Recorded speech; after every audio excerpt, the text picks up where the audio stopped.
Hello, my name is Chelsea Vaughan, and I'm going to describe to you the life and photographic career of Elliot Porter, who is an American photographer born in 1901 and lived till 1990.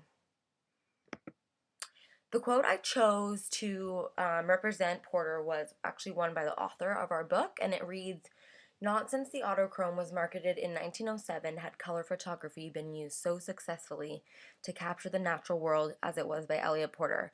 And although this is a really simplistic quote, it effectively describes his significance and contribution to the world of photography, like perfectly sums it up. And over on the left is cute little Elliot Porter with his little camera box just hanging out.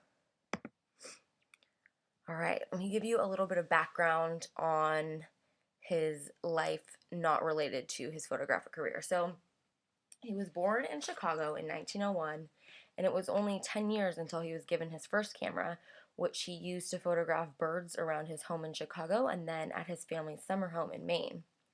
Following the family tradition, Porter graduated Harvard in 1923 with a degree in chemical engineering, followed by a medical degree in 1929, and then he began a career as a biochemical researcher at Harvard.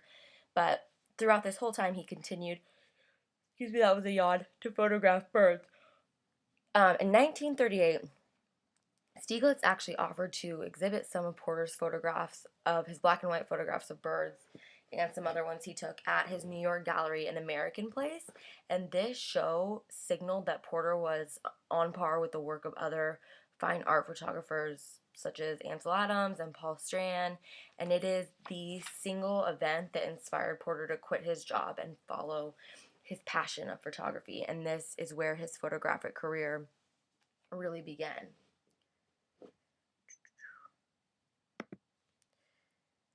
So, kicked off with the Stieglitz show at the American Place. And then 1939 is when Porter began to use color to capture the birds and then was really drawn to other aspects of nature. I mean, while waiting for the birds to show up or to get a good shot, he began to notice like the beauty in the nature around him and started to just get into all of it. So in 1941, he actually earned a Guggenheim Fellowship for his black and white photos of birds, and he actually earned another Guggenheim Fellowship in 1946.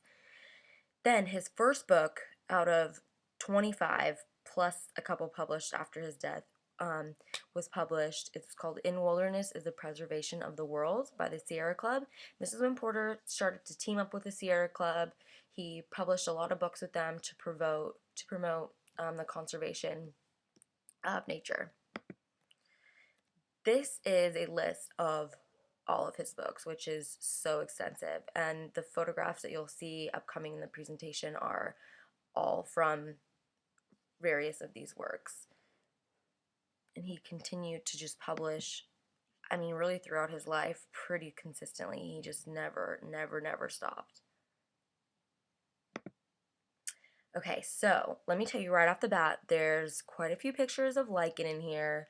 I love lichen, so I was immediately drawn. I mean, I love nature, so I was immediately drawn to Porter because of that. But just bear with me on the pictures if you're like, oh, to me that just looks like some moldy moss on some rocks.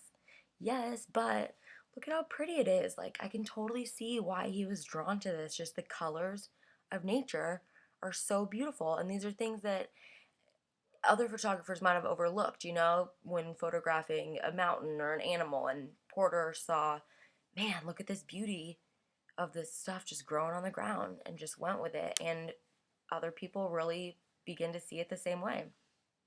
So these are two from when he went to Iceland in 1972, and these are just river rocks. And lichen is obviously like a little moss.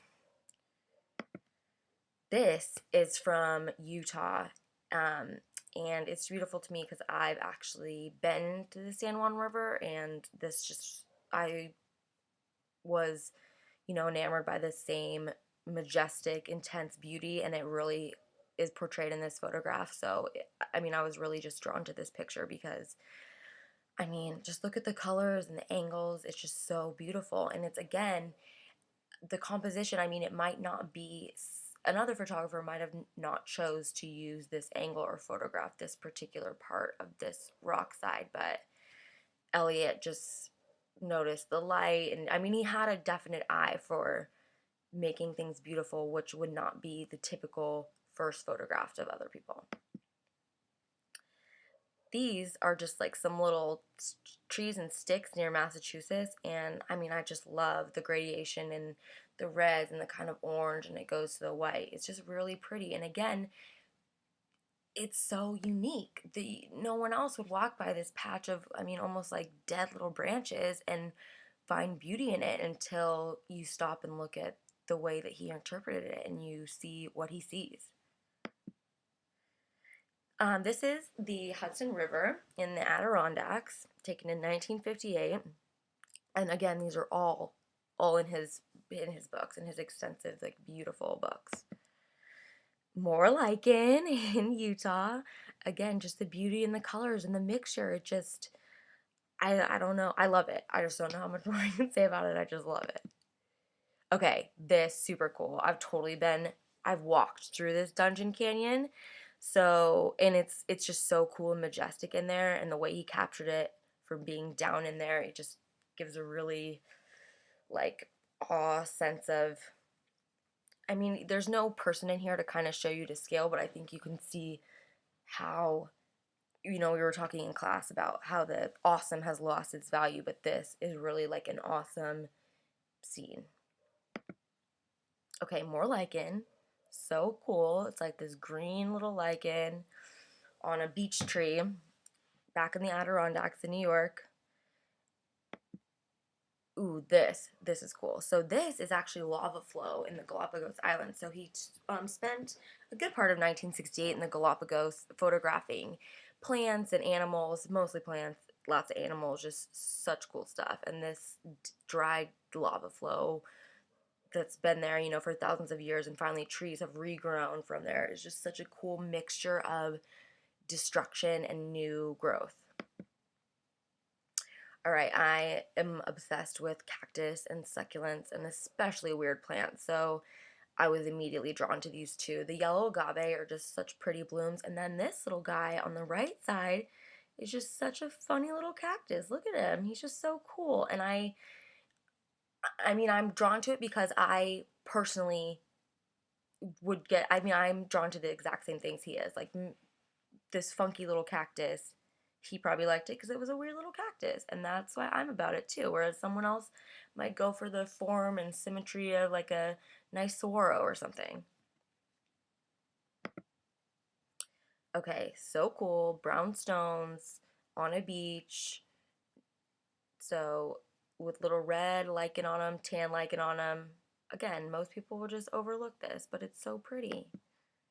More from the Galapagos, some cactus here overlooking the water. This is cool because this is more lava. Same thing, lava, new growth with mangrove growing over the old lava rocks, which is just so cool. More lichen on birch logs, which I love.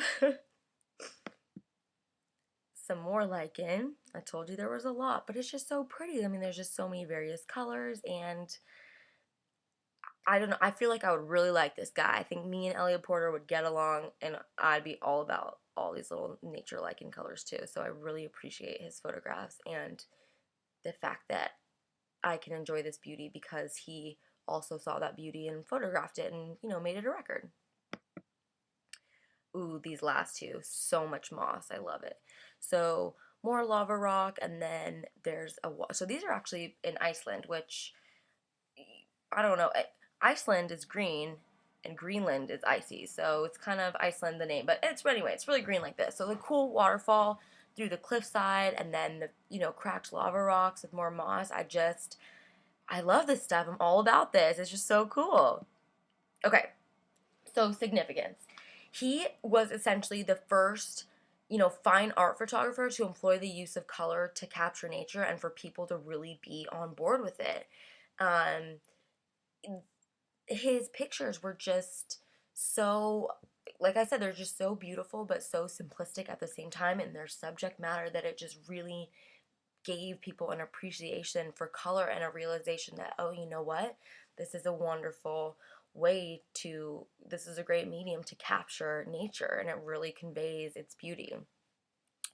So in addition to, just bringing color nature photography to the forefront. His other, like, most significant contribution was definitely his work with the Sierra Club, because it was so extensive, and he really fostered, a passion for the preservation of nature, and made nature conservation one of his life passions, and was able to impact a lot of people and do a lot of good through his work with them. And then also the extensive body of work throughout his career, over 25 books, all about nature. I mean, he just really did a lot to bring the beauty of nature into the public's eye and start to facilitate that, idea of preserving natural resources, and, embracing nature that we stick with today. It really started because of him. So to me, he's extra significant because I just love everything that he chose to photograph. And I mean, it's just beautiful. I just don't know what else to say about it. I love the lichen so much. So I'm really glad that he had this captive eye and was able to, show people the beauty in these little things. All right, thanks.